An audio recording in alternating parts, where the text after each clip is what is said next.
two more questions. We're going to go to Brian in Washington, and then Kathy in Florida is going to wrap it up for us. So Brian, you're up. Great.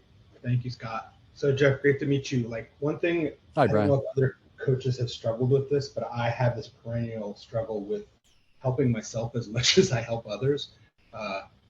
And so how do we as coaches learn to coach ourselves as effectively as we love coaching other people? Because like the hairs in the back of my neck stand up when I help someone else achieve something meaningful in their life, but it's not the same for me, right? Do I need to Jedi mind trick myself into pretending I'm someone else so that I can be as effective for myself as I am for others? Or do I look for that corner man you're talking about? Or do I get a coach myself? Like what guidance do you have there?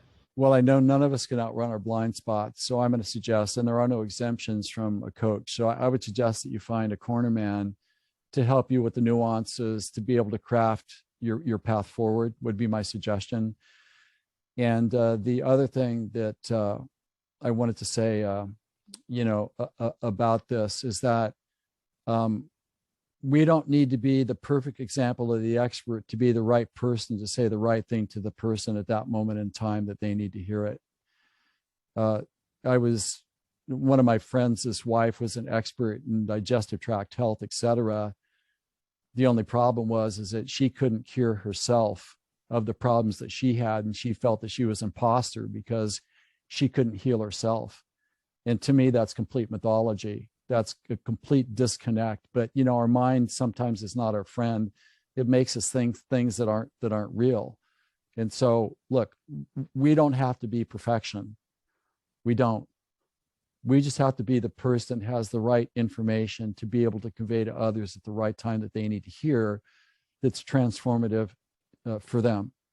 And as long as we're in a process of evolution ourselves, we'll never get to that arrival destination, because you never get there in a lifetime, is one of the conclusions I know to be true. And when we learn to become gentle with ourselves and good stewards of our humanness, and we don't put expectations on ourselves that aren't real, then how we show up is different.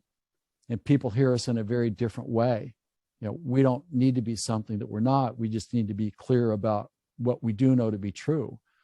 And if we come from that place to inform people without trying to make a point or to be something that we're really not, then we're heard in an entirely different way. And what I do know is that there's always enough energy when we do things on behalf of other people. Where the energy consumption gets a little bit too high is when everything is induced by self-interest, and when we're motivated by fear of lack or fear of loss or fear of getting left behind.